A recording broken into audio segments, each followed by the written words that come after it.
I didn't recognize her at first. Black dress, oversized sunglasses, standing just behind the last row of folding chairs like she was afraid of sunlight or judgment, maybe both. The pastor was halfway through talking about my dad's war medals when I saw her.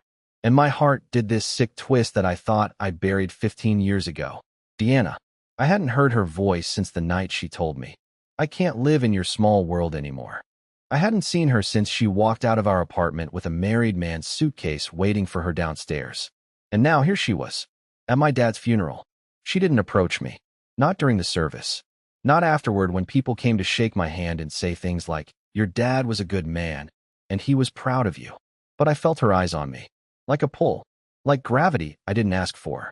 It wasn't until the cemetery, when everyone else had left and I was standing there alone, staring at the dirt and regretting every conversation I never had with my father, that I heard her voice.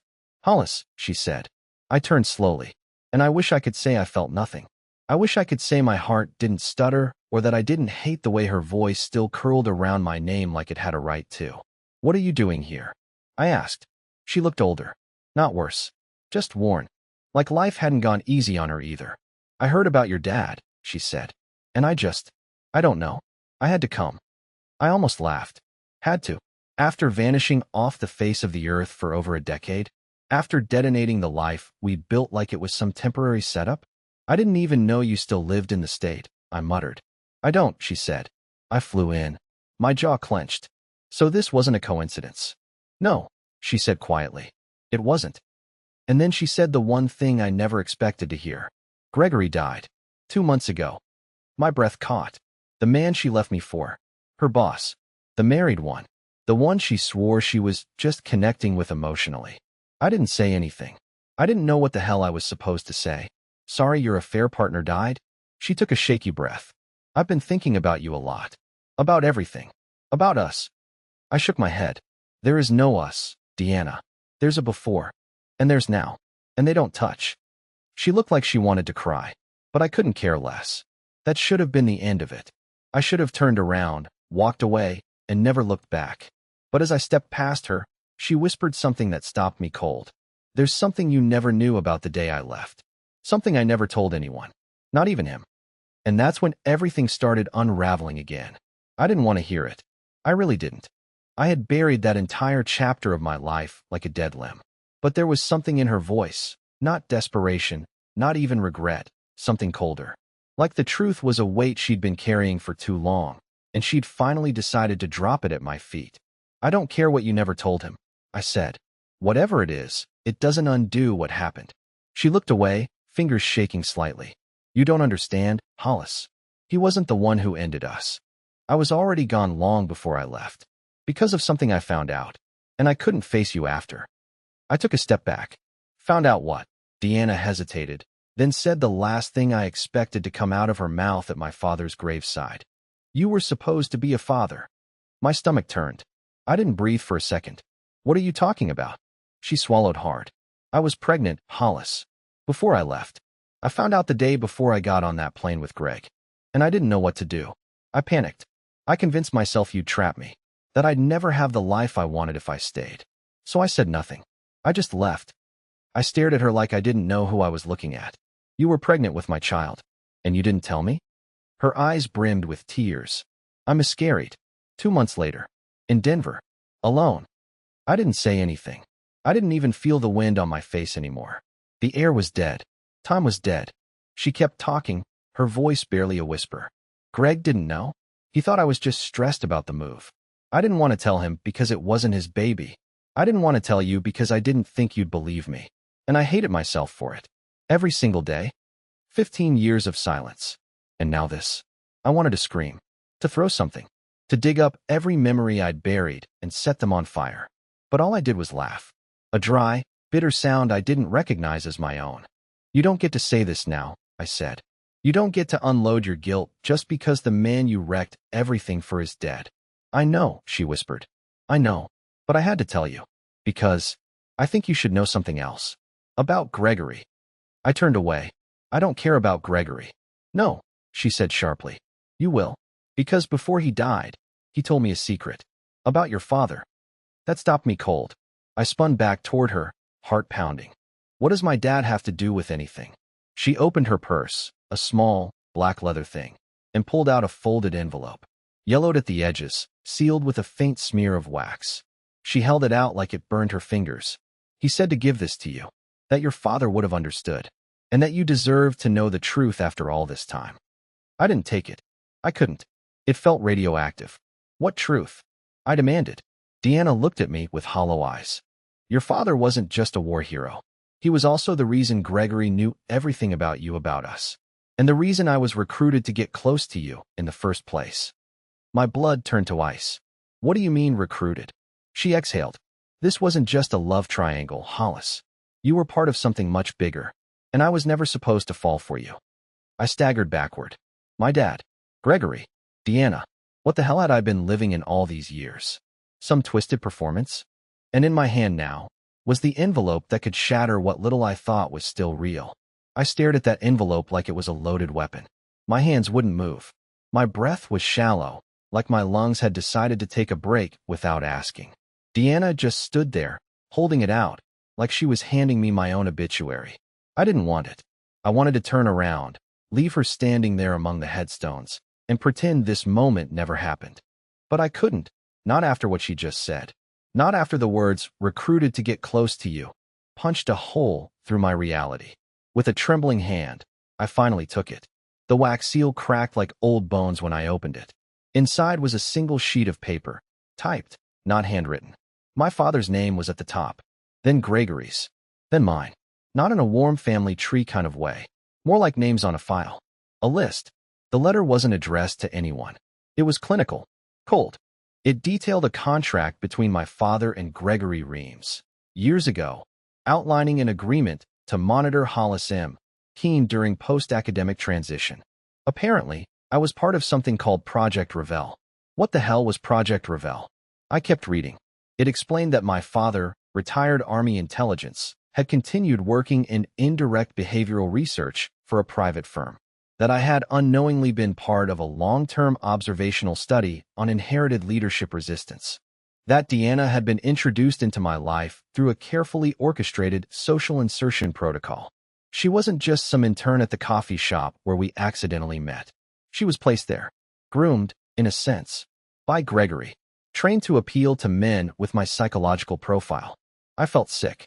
I looked up at her, hands shaking, heart pounding. You weren't even real. Tears welled up in her eyes, but I didn't care. I didn't know it would go that far, she whispered. At first, it was just a test. I was supposed to get close, observe, report. That's it. But I fell for you. And when I told Gregory the first wanted out, he said I'd ruin everything.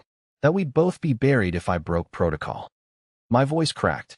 So you stayed, slept in my bed, told me you loved me. And every time, you were just collecting data? No, she snapped, suddenly angry. Not always. I stopped reporting after a while. I didn't want to be part of it anymore.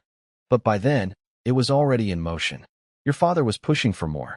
He wanted Gregory to test what would happen if you experienced targeted betrayal, to see if it would trigger independence or collapse. I staggered back a few steps. So, my father wanted you to cheat on me? He planned this? She nodded slowly. Gregory said your father believed emotional devastation would force you to either become a leader or a ghost. I couldn't breathe. I was the damn experiment. My whole relationship. My whole breakdown. The lost child. The divorce. My isolation. All of it, engineered like a twisted maze. And my own father was the architect. The ground felt like it tilted under me. For 15 years, I blamed Deanna. I blamed Gregory. I blamed myself. I thought I was just a man who wasn't enough. But now I was something worse. A lab rat who mourned his cage. I clenched the letter so tight it wrinkled in my fist. Why are you telling me this now? Deanna looked haunted. Because when Gregory died, I thought it was over. But someone broke into my condo last week. Took the backups. The hard drives. The logs. Everything. I think someone else wants to continue the project. Or destroy the evidence. And you think they'll come after me too? She nodded. You're the last loose end. The air turned colder than the sky should have allowed. The funeral had ended hours ago. The sun was almost down. And suddenly, I was no longer grieving my father. I was running from the shadow he left behind. You need to disappear, Hollis, she said softly. They won't let you stay a free man if you know what they did. But something in me had already shifted. For the first time in years, the weight I carried wasn't heartbreak. It was rage. And beneath that, something else. A spark. Not to run, but to find out everything. I didn't sleep that night. How could I? I kept reading and rereading the letter until the words blurred into something ugly.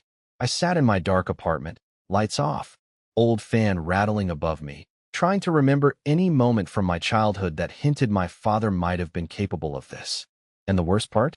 I didn't have to look far. The signs had been there all along. I just hadn't wanted to see them. My father was secretive, always had a locked drawer, a second phone, unexplained absences.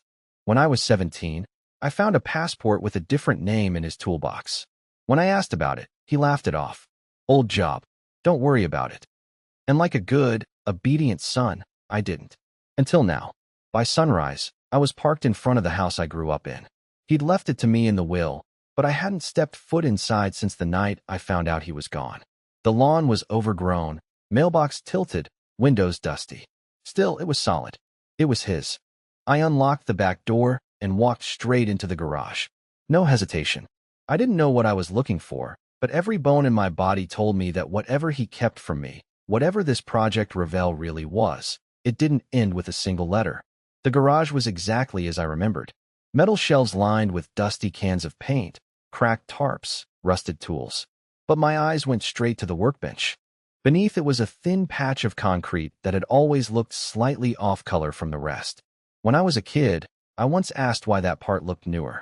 He told me it was from a spill. Liar. I dropped to my knees and started chipping at the edges with a crowbar I found in the corner. 30 minutes in, my arms were numb, fingers blistered, but then, crack.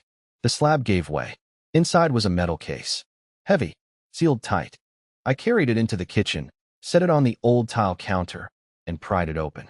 Inside was a stack of VHS tapes, labeled only with dates. Starting in 2006, the year I met Deanna. There was also a leather-bound journal. My father's handwriting filled every page. Not military notes. Not intelligence briefings. Observations. About me. About my moods, my choices, my interactions with Deanna. He wrote about our arguments. The night she left. The miscarriage. There was even a diagram, an actual chart, mapping my resilience cycles. I felt like I was going to vomit. My life wasn't just studied. It was plotted. One tape had my name on it. Just, Hollis, emergency. I didn't own a VCR, but I knew someone who did. I called my old friend Jed. We hadn't talked in years. Fell out after I ghosted most of my life following the divorce. But Jed was one of those guys who never threw anything away. Of course, he still had a working VCR. That afternoon, I sat in his basement with the tapes spinning in the old machine, the screen buzzing with static, and then my father's face appeared. He looked older than I remembered. Tired. Different from the man I buried. He leaned toward the camera, adjusted the focus, and sighed. If you're watching this, it means I'm dead.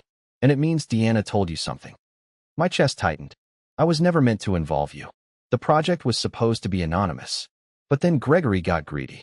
He convinced the board that using me, your father, as a control factor would speed things up. I objected. They threatened to cut funding. I caved. He looked down, then back up. I was wrong, Hollis. And I knew it. I knew it the moment she came home crying after she left you. She wasn't supposed to care. But she did. That's when I tried to pull you out. But by then, you'd already been broken. He paused. They turned you into something else. And they were watching to see if you'd rebuild. You did. But now they'll want to end it permanently. If she came back into your life, it's not a coincidence. It's a signal. You're being watched again. Maybe by her. Maybe by them. But you need to understand one thing, son. This was never about love. It was always about control. And now you're the last thread. You cut it, or they will. The tape ended. Jed just stared at me, wide-eyed. What the hell is this, man? I didn't answer. Because in that moment, one thing became brutally clear. Deanna didn't just come back because Gregory died. She came back because they sent her. Again. And this time, it wasn't about heartbreak. It was about finishing what they started. I didn't go home after watching the tape. I couldn't. Instead, I parked in an empty lot behind a closed diner and sat there, watching cars pass and wondering how many lies one man could survive before something inside him stopped working. The Deanna I buried was one version. The one at my father's funeral was something else entirely. But now I had confirmation that she wasn't just part of my past. She was part of my surveillance. Maybe still is. I called her. She answered on the first ring. That alone told me she'd been waiting. I need to see you, I said. There was a pause. Are you sure? I wouldn't ask if I wasn't. We met at a rundown motel just off the interstate. Neutral ground. Public enough that I'd feel safe. Quiet enough that no one would notice us. I got there early and set up a recording app on my phone, placed it screen down on the table. I was done being the fool. She arrived in that same black dress. Something about that unsettled me.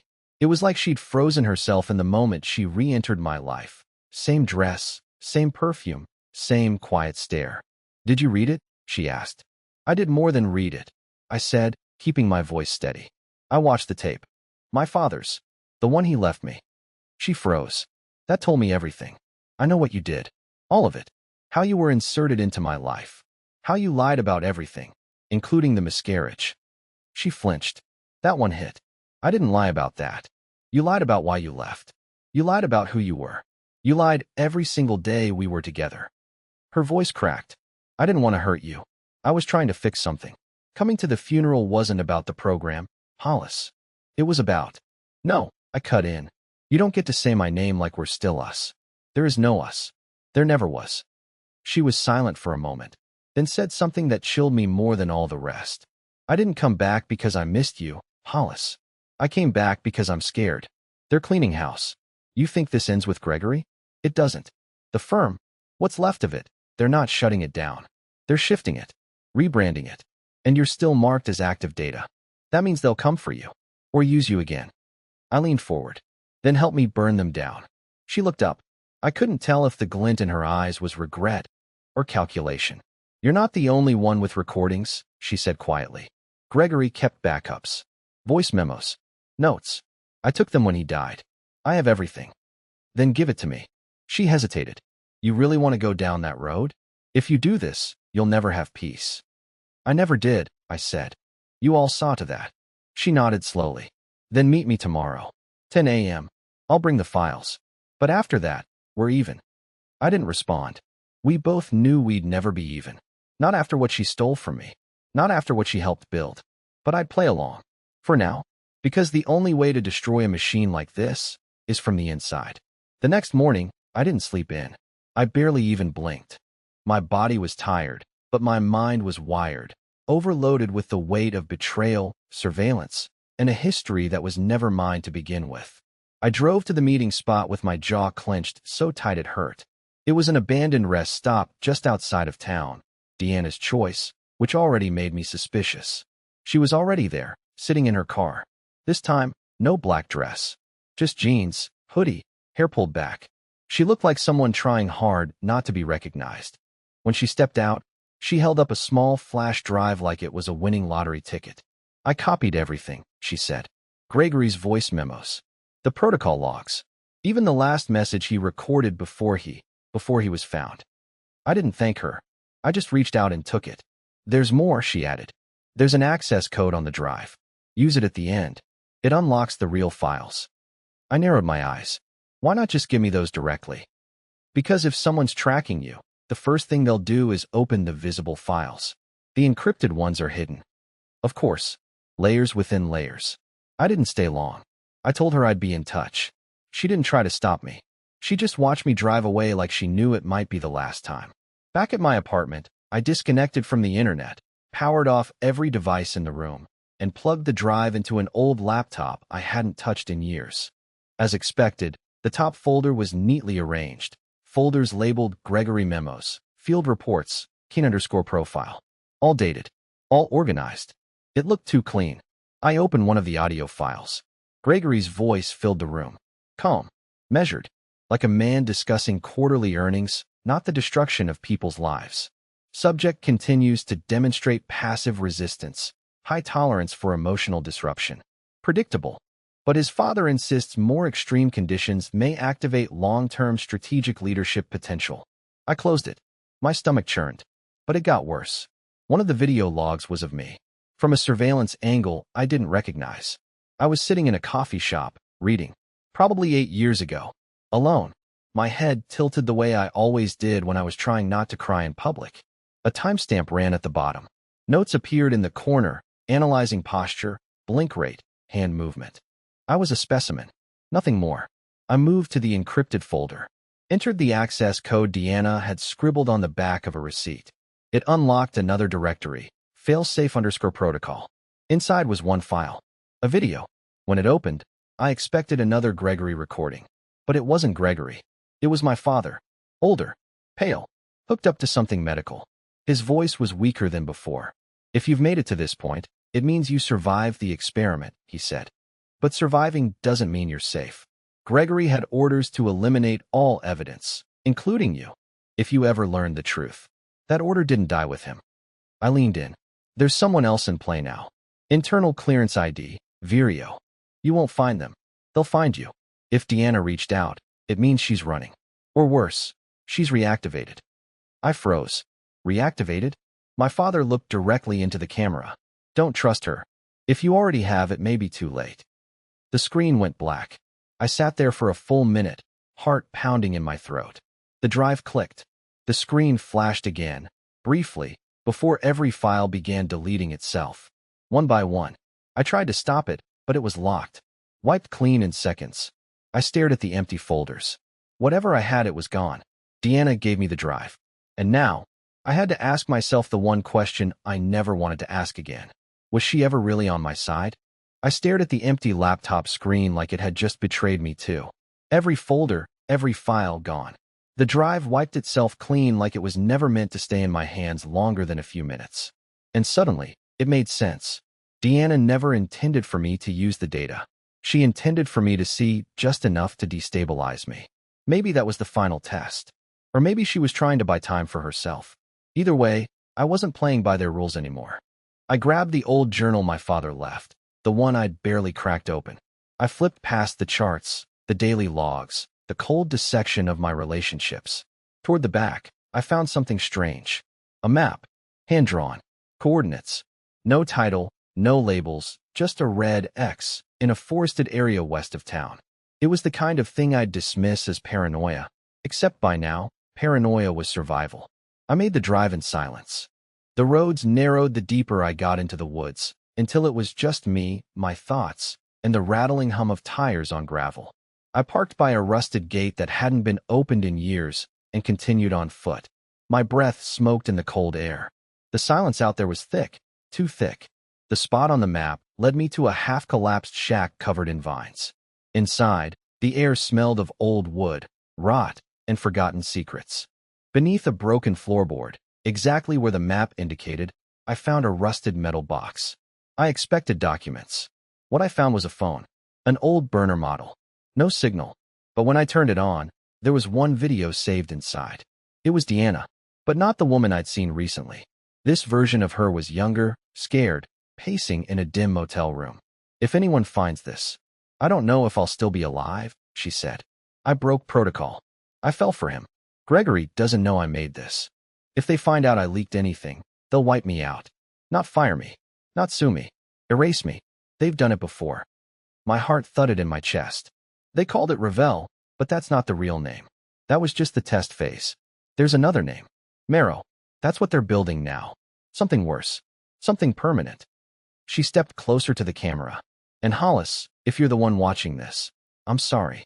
I tried to warn you at the funeral, but I couldn't say everything. I didn't know who was still listening. They always listen." Her eyes filled with tears. "I don't deserve forgiveness, but you deserve the truth." The video ended.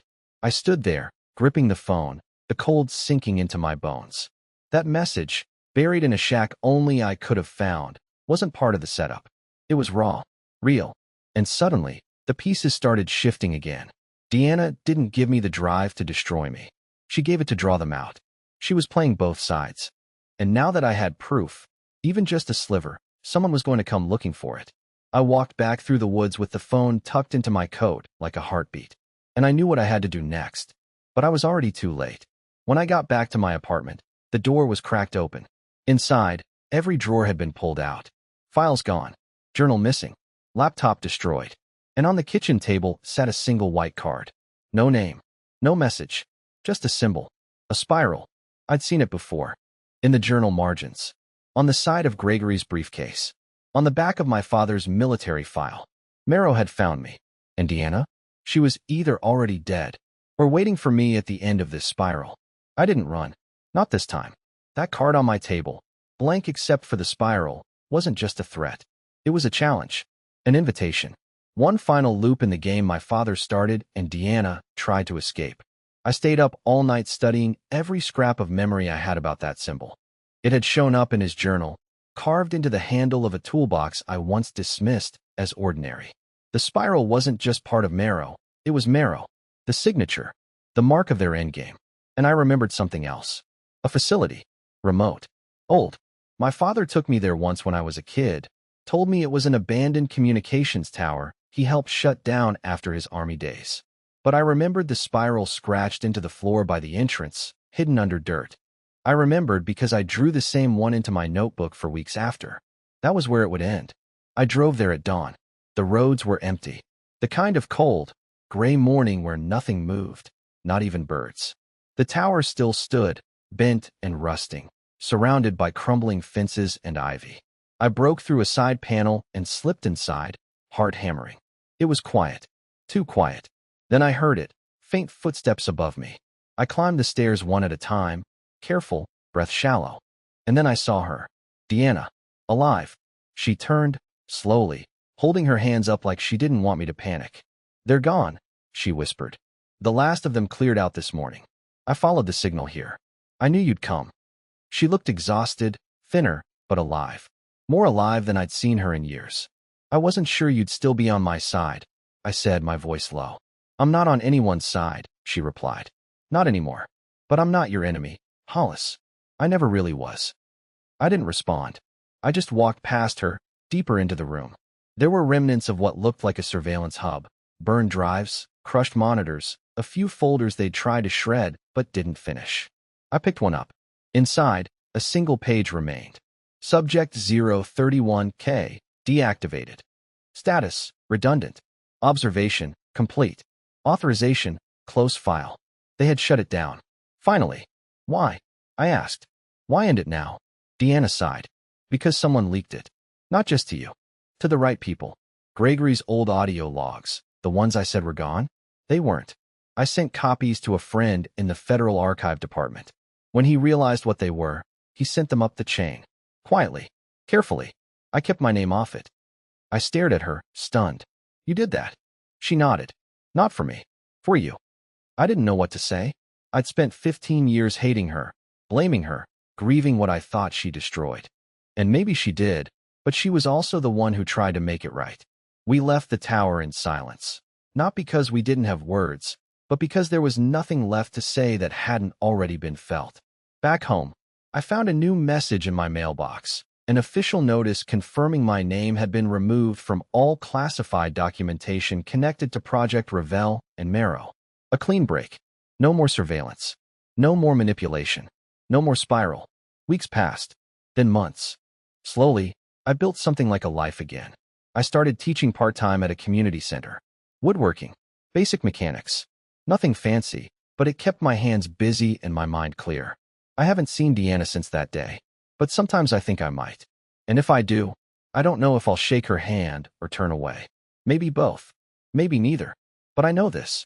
I'm no longer a subject. No longer someone else's case file. I'm just Hollis Keene.